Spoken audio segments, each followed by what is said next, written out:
Hello, it's Ralph Snider speaking. Welcome to my How to Find Work presentation. I've given this presentation on 5 occasions at different career expos and it's been well received, so I thought I would put it up on my website and on YouTube for people to look at. I've spent 6 years helping people to find work. Also, I've got a graduate diploma in careers education and development. So that's my background and why I'm presenting this today. So why are you watching? I guess it's because you're either looking for work or you're wanting to improve your employability skills. And this presentation I expect will go for about 40 minutes. So let's have a look at where the problems might be in your job searching. So if you're not getting interviews, the most likely reason is it's to do with your job application, your resume, your cover letter, and your responses to selection criteria. And we'll be having a look at those later in the presentation.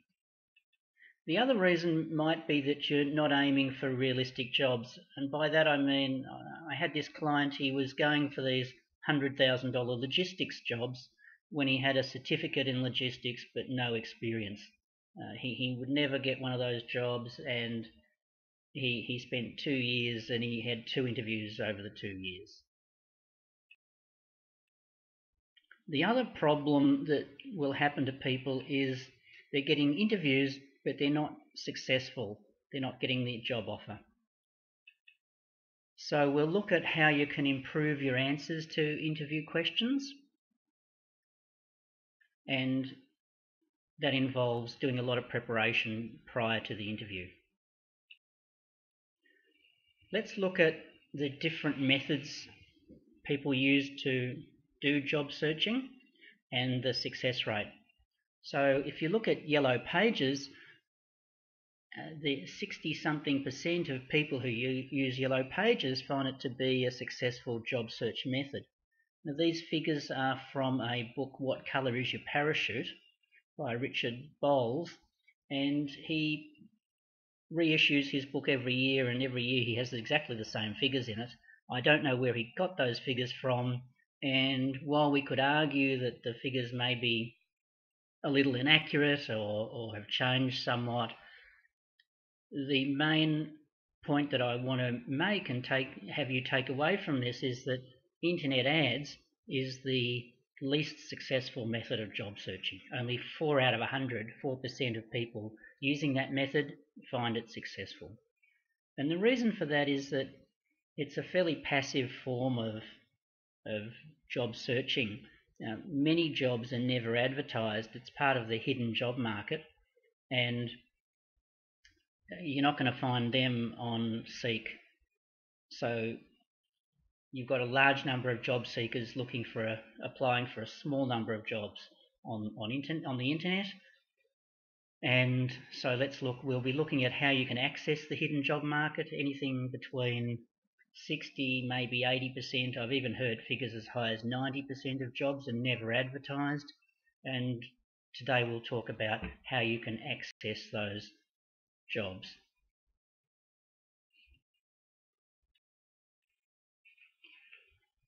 So one way of accessing jobs in the hidden market is to find out about them through family, friends and colleagues.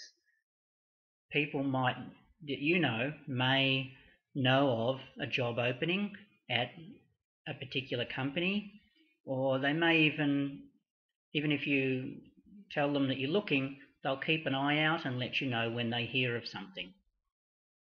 Maybe they don't know of anything, but then someone speaks to them and says, "Oh, do you know someone who'd be good at this job?" I remember when I was working in one place, and whenever the manager needed someone, the first thing he would do is to announce it at a team meeting and say, "Oh, does anybody know anyone good?"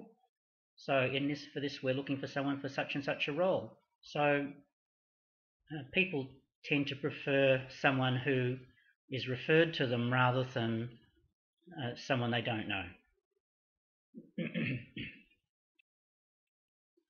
The other way to access the hidden job market is to directly approach employers. Now, this is really scary stuff, but can be quite effective. The employers feel you have a lot of initiative if you approach them. So one way of doing that is through LinkedIn. LinkedIn, for those of you who don't know, is like the business version of Facebook. People have their profiles on LinkedIn with their resume history and have connections to colleagues. So you can do searches to find out the names of hiring managers that you might want to approach, and you can send them emails through InMail, which is a feature of LinkedIn.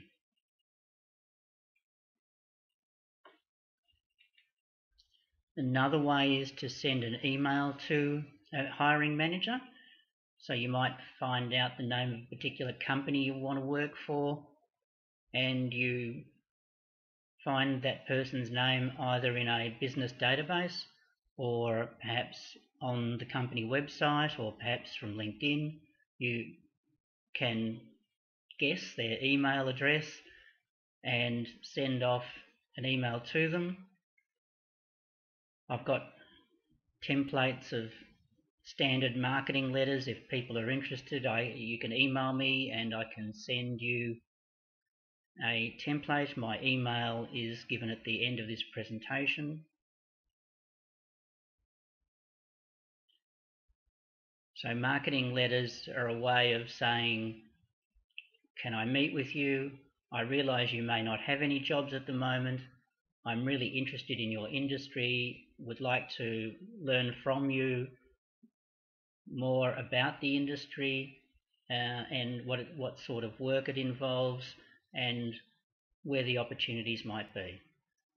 So after you send the marketing letter, you then follow up with a phone call asking to meet with the person for a half hour, and the idea is once they've met you and seen you, and then they might have a position sometime later, in a few months' time, they remember you, and because you've kept in contact with them, a phone call or an email every now and again, and then they may want to hire you.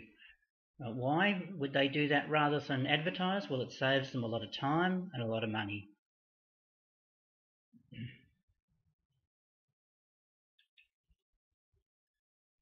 Phone calls is another approach to accessing the hidden job market, directly phoning an employer.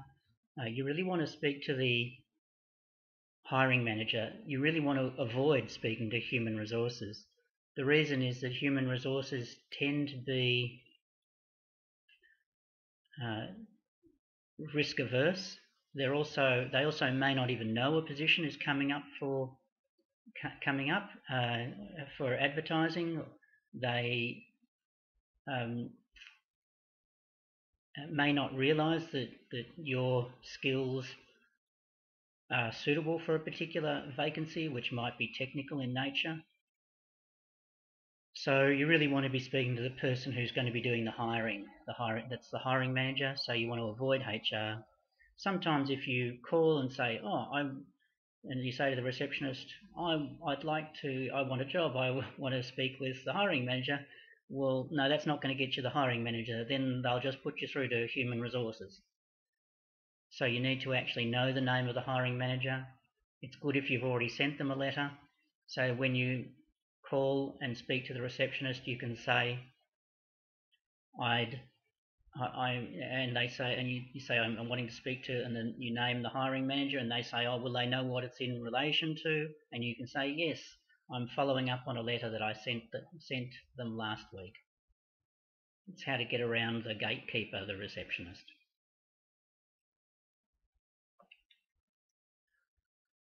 Door knocking, sometimes some of my clients actually prefer to go door knocking around to employers. Obviously you wouldn't do it to a major company, but because the response it's all online. the best the reason they prefer it is because they're sales oriented type people, and they really want to look the person in the eyes rather than not know what the person is thinking or feeling. So some of my clients prefer to do a face-to-face approach with employers. It's what you prefer. For me, I'd prefer a phone call or a marketing letter. I wouldn't prefer door knocking, but it's a personal thing, depending on your personality and the size of the employer. Another way to do this is through employees that are working there. It's really strong to have someone in the company where you want to be advocating for you, saying to the hiring manager, I think this person would be good if we have any vacancies.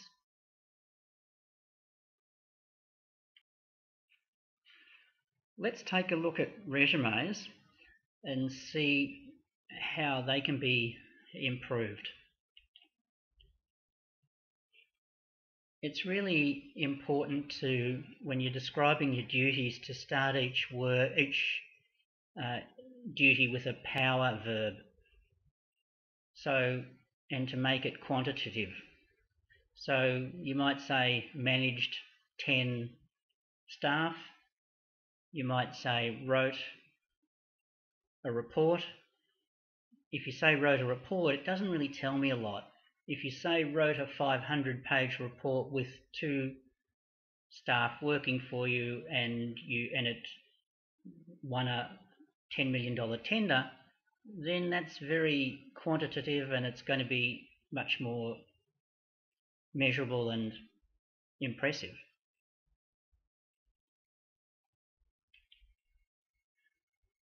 Really, these days, a resume is a marketing tool going forward into your next job.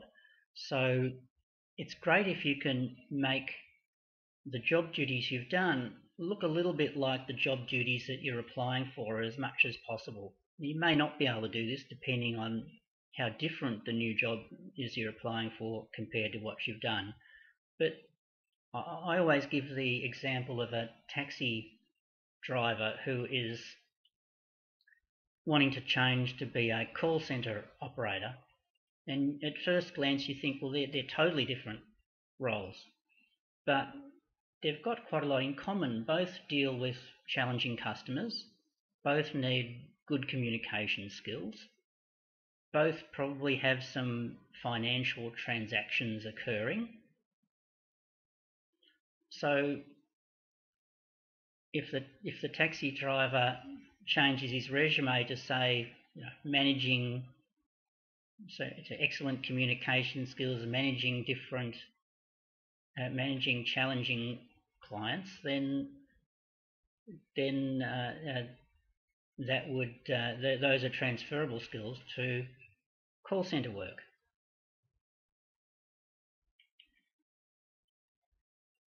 It's really good to use a different resume for each occupation, and the reason for this is that if you're trying for 2 or 3 different occupations and you've only got the one resume, it starts to look unclear and confusing what sort of job you really want. I had one client who he was in IT and he could work, he had a background in sales, he could work in technical capacity, he was also a team leader.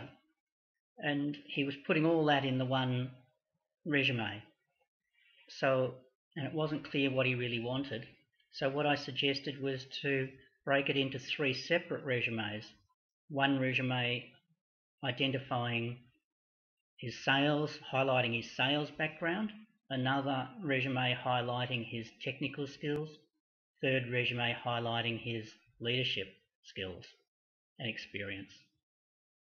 There was another person I worked with and he had one resume which was, he was trying to do 2 things. He was a very experienced admin assistant, but he was also wanting an entry-level counselling job because he had just gotten a diploma of counselling. And for him I separated his resume into 2 resumes, one which highlighted his communication skills, his counselling qualification, his experience communicating with challenging clients, the other resume which highlighted his experience in admin.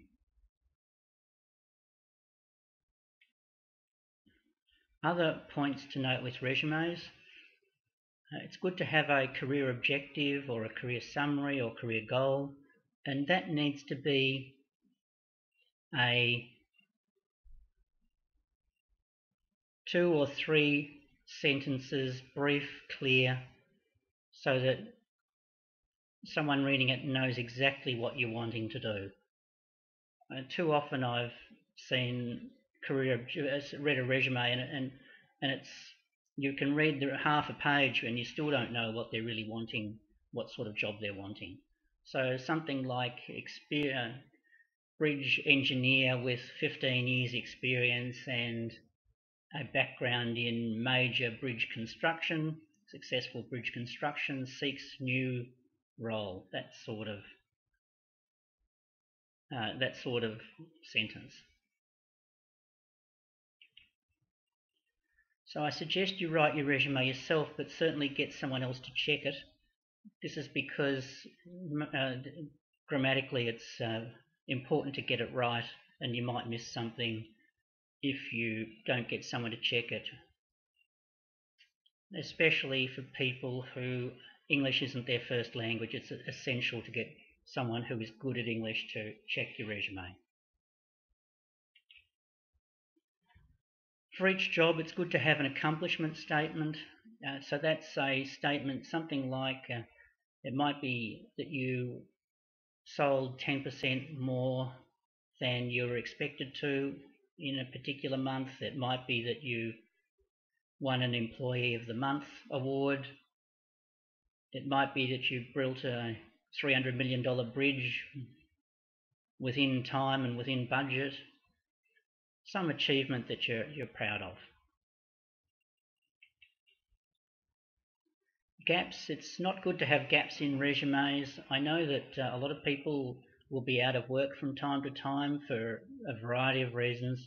If you can fill those gaps by saying that you were studying or you were on an overseas trip or maybe caring for a unwell relative, then that's good. Otherwise, you can reduce, instead of saying the month and year for each job when it started and finishing, just give the year to hide the gaps. I had a client once who he was very concerned. He'd had 5 years where he hadn't worked, but the most recent 5 years he had worked and had a solid work history. And I said to him, look, it's nothing to worry about. The fact that you've worked the last 5 years is very good, and the 5 years before that where he hadn't worked, it was ancient history and wouldn't be a factor. I was right, he did get a job quickly. Selection criteria can be very difficult to write well. You can be faced with having to respond up to a dozen selection criteria for a job. So one way of responding is the STAR approach. So you might say situation was when you were working at a particular company as a bridge engineer, and your task was to build a 300-foot bridge, and the action is you worked with 3 engineers and other people to build the bridge. The result was that the bridge was built on budget and within time. So it's not good enough to say, if there's a selection criterion which says something like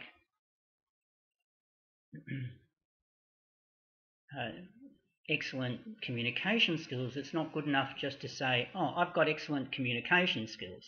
You need to say how you've gotten them and where you've gotten them. So you need to say that you have honed your communication skills by communicating with challenging customers for many years in a particular job and during doing a particular role. You need to say that you did a course in counselling skills, or or maybe you read a book, a people skills book. You need to say how you've gotten those skills.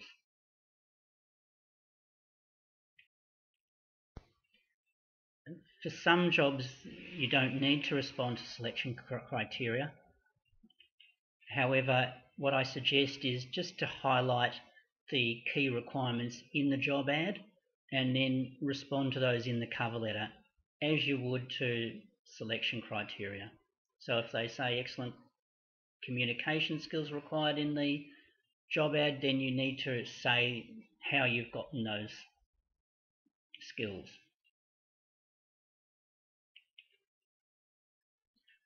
I think it's good to do a unique cover letter for each job, not a generic cover letter.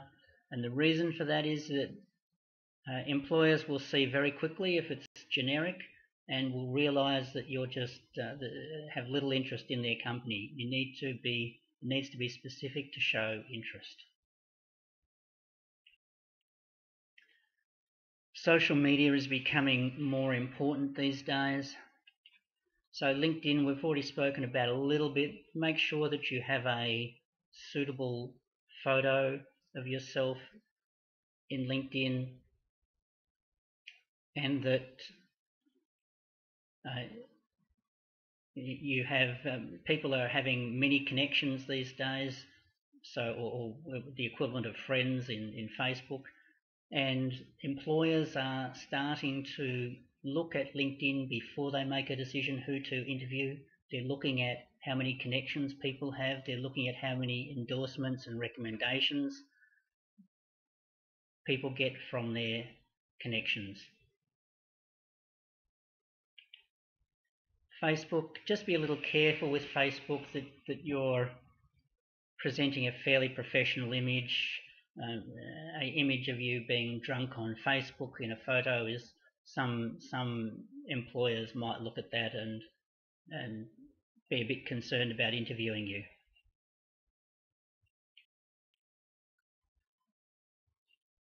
Okay, let's look at interviews.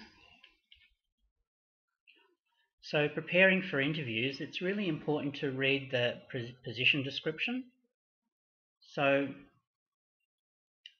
from that, you'll get an understanding of the role, but also you might be able to identify some good questions to ask the interviewers.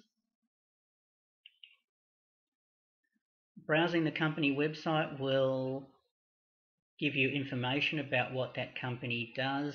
Again, you might be able to come up with some questions for the company, but also you'll just start to understand what the company does and also understand why you want to work there. So what I would suggest is list questions that you might get at an interview and prepare answers before the interview. Write the answers down so that you'll be really well prepared and have thought about it. Something like the question, tell us about yourself. Now, they don't really want to know that you've got two brothers and that you've lived in Sydney for half your life and that you were born overseas or whatever. They're wanting to know about you professionally. So you want to say how many years experience you've had, what you've been doing, what work you're passionate about, what your relevant qualifications are. So the question, why do you want to work for us? Now, I know you might want to work for them because you don't really care who you work for, you're just wanting a job. But the company will, and they know that you're applying for other jobs and that you just want a job, but they really want someone who really wants to work with them and has a reason for wanting to work with them. So find out a reason why you'd like to work for the company that you're applying for. Maybe it's because you are particularly interested in the sort of work they do, or maybe they've got a really good reputation.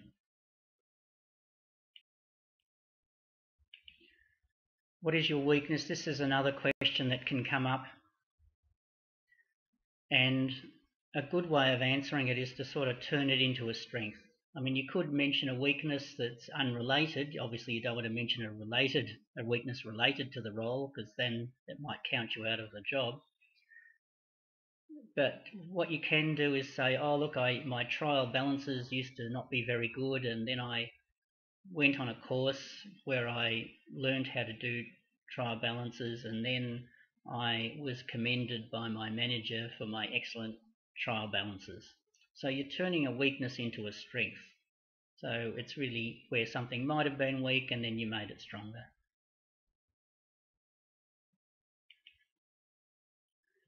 So how do you know when to stop talking when you're answering a question in an interview? And the answer is when the interviewers start nodding, then you know, nodding their heads, then you know that you've answered the question correctly and can finish. It's really good to give real examples at an interview. Say, oh, I remember this time when, and you can give where I had a difficult customer and this is how I managed that customer. It can add vitality to your answer. If you're not successful at the interview, then you can ask for feedback. Obviously, you don't ask at the interview, but asking for feedback is good because you might learn. They might not be honest in telling you, but if they are, then you can amend how you're handling interviews and learn by that experience. How to avoid bad companies. It's good not to work for a bad company, and let's see what questions you can ask at an interview to avoid that. You can find out how many people there are in the team and then ask how long has each person been working there. So if they say, oh well, this person's been there 3 weeks and the other one 2 months, then you know that the company has difficulty holding on to staff. If they say one's been there 5 years and another one's been there 2 years, then you know that it's okay. A question which you can ask the manager at the interview is, what is it about your leadership style which keeps your team together? And the book I read that from, which was Guerrilla Marketing for Job Hunters, said that if the manager squirms in their seat before they answer the question, then you really want to run away from that job.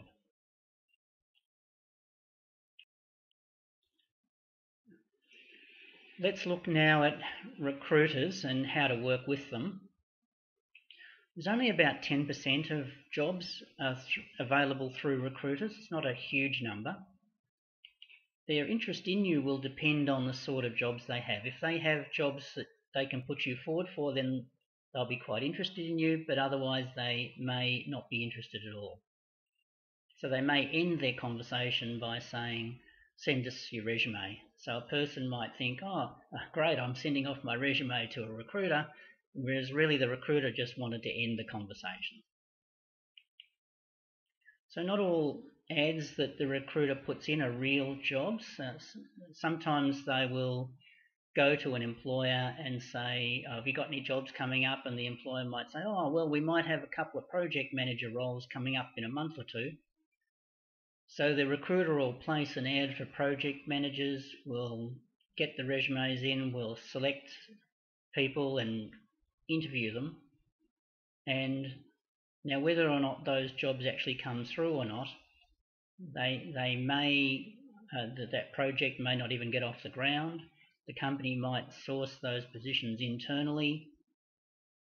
So it doesn't mean that those jobs will actually go ahead and happen.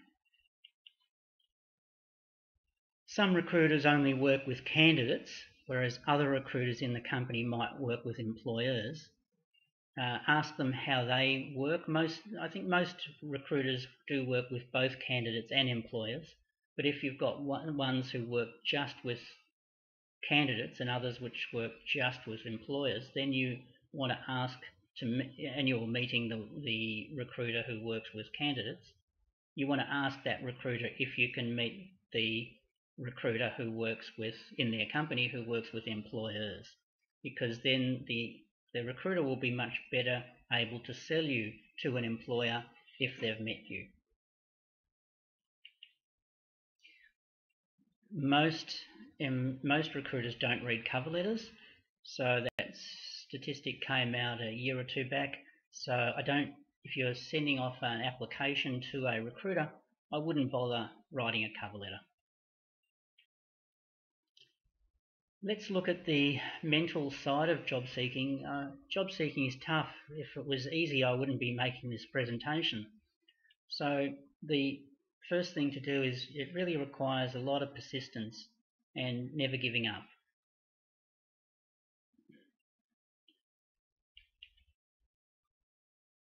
So you might be desperate for a job, but you don't have to show it. You've got a lot of skills and experience which the employers need, and you can maintain your professionalism. If you put in a lot of hours into looking for work, then you'll probably find work more quickly, but also you're less likely to become depressed as a result. So treat it like a job and put in as many hours a week as you can. Salary negotiation. It's an important area. Let's have a look at what you need to do to get the best salary. So for some people, you'll just be on an award wage, or maybe you're just entering a particular field and you don't have a strong negotiating position, then you may not be able to negotiate at all. So you really want to avoid talking about salary until an offer is made. Most companies won't talk to you until they make the offer. They won't mention anything about salary. Some will try to get you to talk about salary. They'll ask you how much you're on or how much you want. Just if they ask you how much you're currently on, then, or were on in your last job, just say that it's confidential. You're not allowed to say. You've signed an agreement that you won't disclose the salary. If they ask you what you want, then say that you're open to a fair and reasonable offer. If you nominate a figure that's too high, then they'll think they can't afford you or that you'll leave very quickly. If you mention a figure that's too low, then you're missing out on dollars that you could have gotten. So be the last to say the number. When they offer you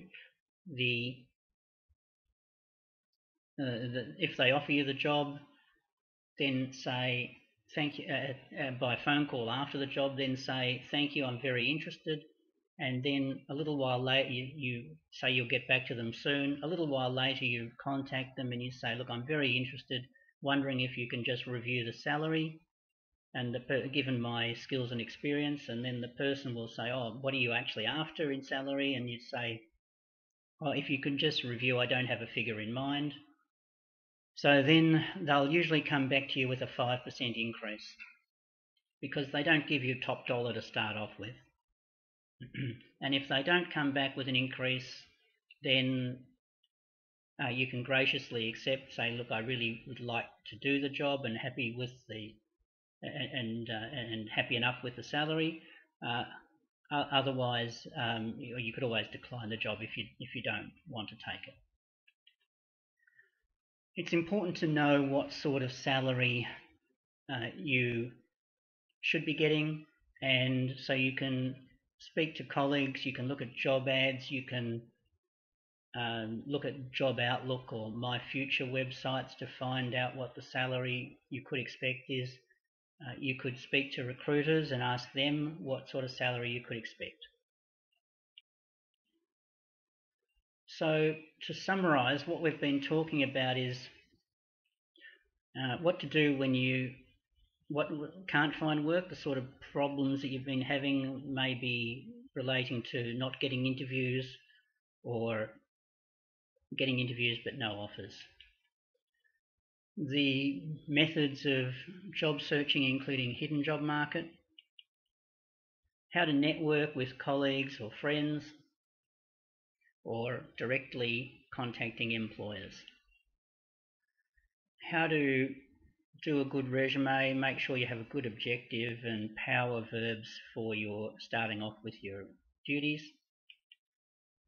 We've talked about job applications and how to write, what you need to do in terms of interviews and cover letters. So interviews, a lot of preparation beforehand, written answers to possible questions.